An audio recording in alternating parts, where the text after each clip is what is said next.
a hustler that plays for keeps. I ain't shit. I've known that my whole life.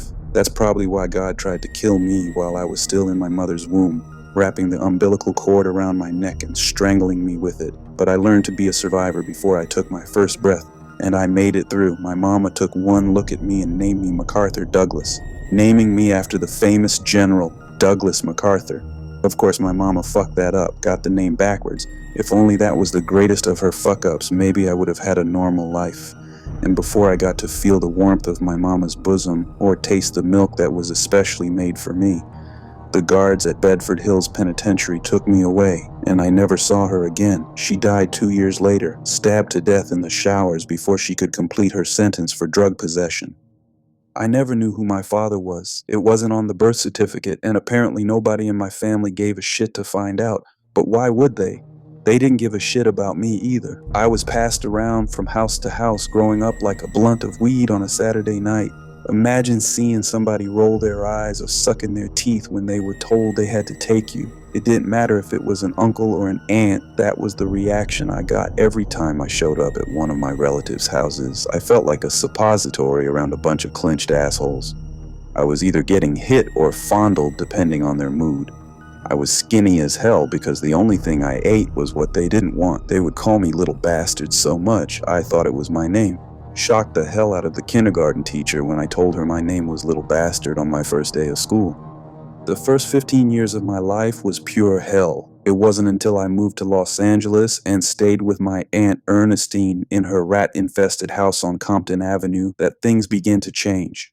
I was a sophomore at Fremont High School. I got a part-time job after school working at a little rundown car wash, wiping down cars with an old towel for tips, and I needed every dime. Ernestine did the bare minimum for me. School clothes and supplies, lunch money, haircut money. I had to hustle up that money on my own. So after school, I practically lived at that car wash. It was a guy that would come through every Friday afternoon to get this Cadillac Eldorado washed. It was a beautiful champagne-colored ride with these shiny wire rims and white-wall tires with a gold trim. The kids in LA called them Trues and Vogues. When homeboy got out the car, I swear this nigga could stop traffic. He's always sporting a bright pastel suit. You know, a peach or lime green, maybe turquoise colored with a wide brim hat cocked to the side to match, and gold rings on every finger. And the bulge in his pants was not his dick. It was the huge stack of money that he carried on the regular. After I finished washing his ride, he would give me the biggest tip of the day, which I had to hide in the bottom of my shoe, because my no-good aunt would try to take half of anything I got. My life changed one day while I was putting the finishing touches on his car. I had it shining so bright that I stared at my reflection in the finish. I was tall and lanky at the time. My skin was the color of a roasted almond and my face was covered in pimples. My hair was braided in cornrows. That's when I heard a voice from behind me say, "Don't stay too long, baby." I turned around to see him right behind me taking a drag off a Newport cigarette. I quickly grabbed my towel and moved out of the way of his driver's side door and said, "Sorry." "No problem, baby. You always make my ride look fresh. What's your name?" he asked, peeling off a 20 from his bankroll and handing it to me. "My name is MacArthur." He bumped fists with me and said, "MacArthur, I'm Smooth Tip, the coldest nigga on the strip. I got the finest stable of women you ever seen, and they can be yours for a little bit of your green." I looked down at my ran-over shoes with soles so thin I could feel the gravel on the balls of my feet. "I don't have any money for that. I barely have enough to eat." Smooth Tip shook his head as he leaned back and looked me up and down like I was a stray dog and he was an old white man with a saucer of milk. Then he put his arm around my shoulder and walked me to the corner of Firestone Boulevard and Compton Avenue. "I like you, kid. You remind me of me when I was your age. Let me give you a little bit of the game, young brother. When you look out here, what do you see?" First thing to catch my eye was a guy pumping gas at the mobile gas station. Then I saw a couple of ladies leaving a taco stand. There was a bus stopped on the corner, and several people got out, including a mom pushing a stroller. I looked back at him and shrugged my shoulders. He stepped out in front of me with his hands on his hips and stated in a magnanimous voice, "Let me tell you what I see, young brother. I see money. I see men who will give up their last dollar for some pleasure and a little attention from a woman. And I see women that need guidance, protection, perspective, focus.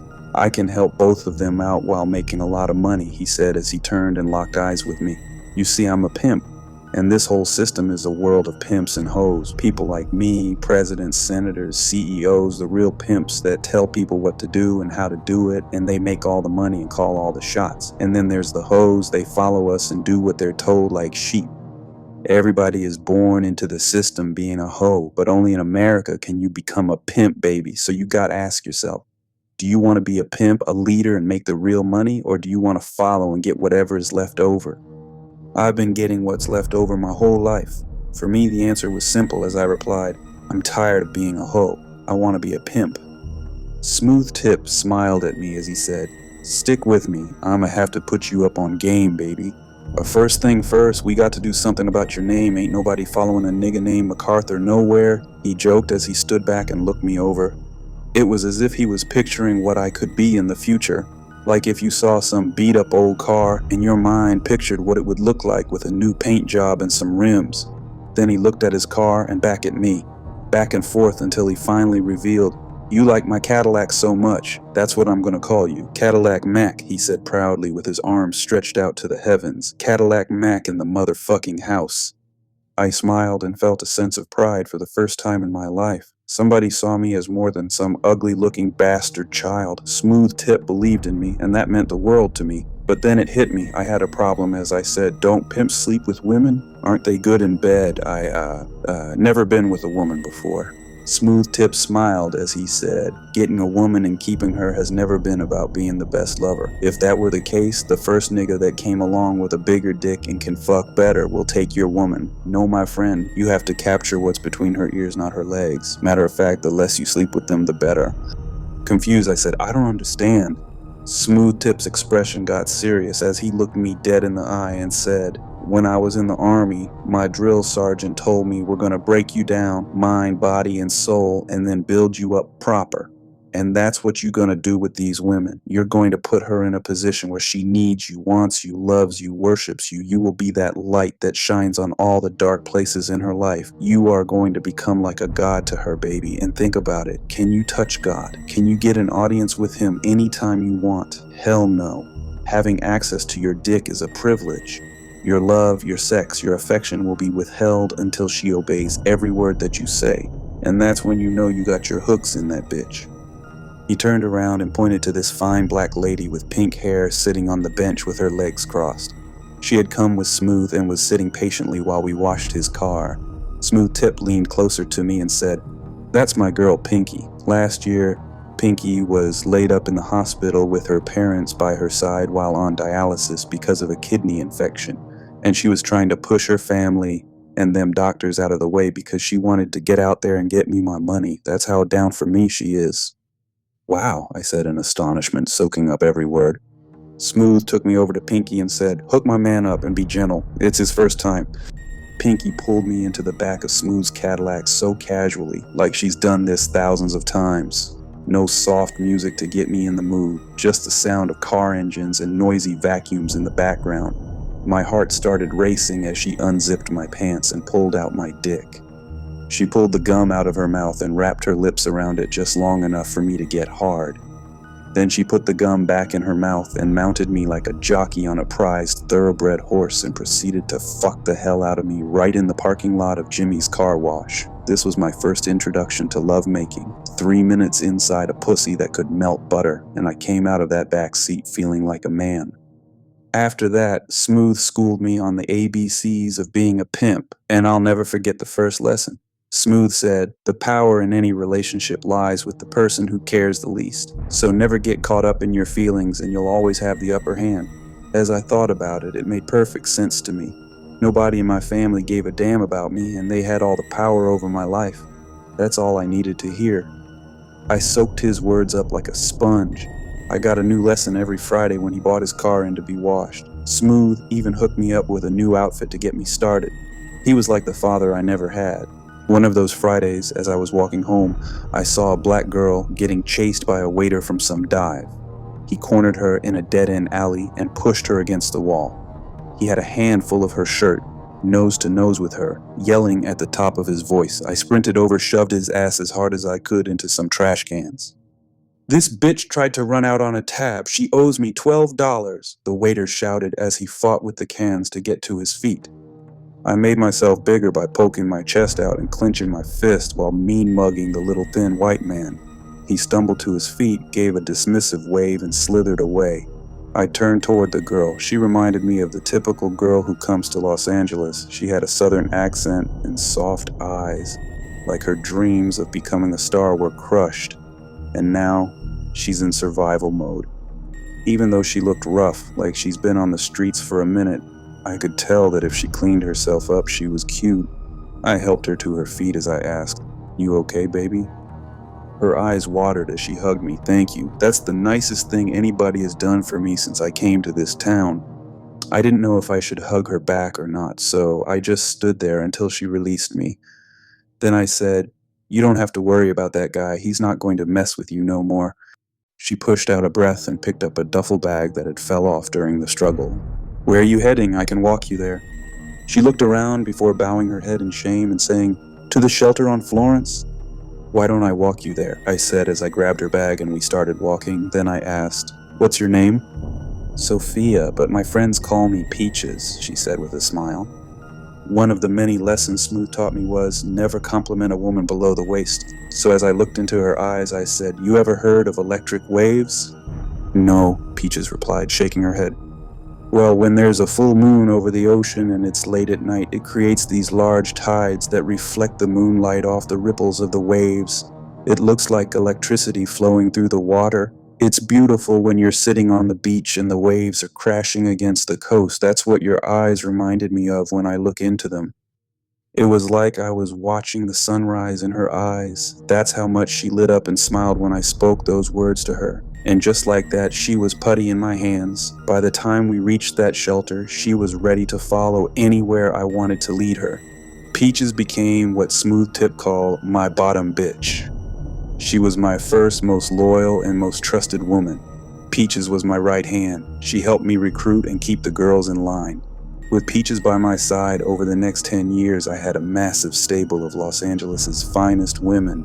Every week, the ladies were putting 10 grand in my hand. Like my mentor, I got me a Cadillac, Fleetwood to be exact. But I put Dayton rims on mine. No more rags. I had a closet full of handmade suits in my favorite color, blue.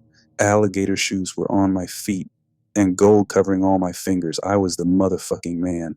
The name Cadillac Mac rang out in these streets. Whoever was your favorite celebrity in the 90s, I don't care if he's an athlete, actor, or a musician, if he wanted a bad bitch in LA, I was on his speed dial. Everything was flowing like Niagara Falls right up to the moment that Peaches hit me with it. She came into my room on a Sunday afternoon with her head down and said, "I can't do it anymore, Daddy." It wasn't unexpected. See, the last lesson Smooth Tip taught me was every woman has a clock in her, a body counter. And once she slept with so many men, that's it. They're useless, and you have to let them go. Peaches was now 40 and had put in major work over the last 15 years we've been together, so I was cool in the way I handled it. "I understand, baby," I said, giving her a hug and kissed her on the forehead. "Before I let my beautiful bird fly away, allow me to do one last thing for you." "You going to do something for me, Daddy?" Peaches asked with soft eyes. "Of course. I can't let my Peaches leave me without giving you what you deserve. You helped me build this. The least I can do is give you your cut. A nice little parting gift. Stay with me tonight and we'll go to the safe deposit box tomorrow to get that money for you." That next morning, we hopped in the caddy and drove to the post office. I pulled out a duffel bag full of cash and took it with me. I wasn't about to open it up and pull out all that cash in front of these nosy ass people. So we hopped in the car and went back to the hotel we were staying at. As I opened up the duffel bag in the front seat to give Peaches her cut, I heard a tap on the window. I turned around to see a 12-gauge shotgun pointed at my driver's side window. The guy had on a ski mask and a black leather coat, so we couldn't see his face or make out his voice. He hit me in my forehead with the barrel of the gun and shouted, "Give it up, motherfucker!" Bleeding underneath my eye, I was forced to give the money up. The man snatched the bag from me and ran off. "Fuck!" I shouted in frustration. Peaches was rubbing on me while asking, "You okay, Daddy?" "He took every dime I have. What the hell am I going to do now?" Peaches looked at me with those beautiful eyes, and in a soft voice she said, Don't worry, Daddy. I'll help you get it back. I won't leave you. I'll get back out there. I won't stop until my daddy is back on top. I pulled her into a hug and held her tight as I smiled. The next day I got my money back from Smooth Tip. You see, I paid him a band to rob us. That's right, the student has become the master. Remember that clock, that counter I said a woman has? Well, I figured out a way to reset it. Because of our connection, when she saw that I had to start over, she was willing to start over too. Now, you might be thinking I'm a low-down dirty nigga for doing such a thing. So what? I told you who I was in the beginning, and I know Smooth said not to get caught up in my emotions. So what? You think I'ma let the closest person in my life walk out the door? Hell no, Peaches is mine, and she ain't going no damn where. So, if you don't want your son, brother, or nephew to end up like me, I suggest you treat them right. Be there for them, love them, support them, have their backs. Because if these streets gets their hooks into them, they ain't never letting them go. The end. Thanks for watching. If you like the content, hit like, subscribe, and share.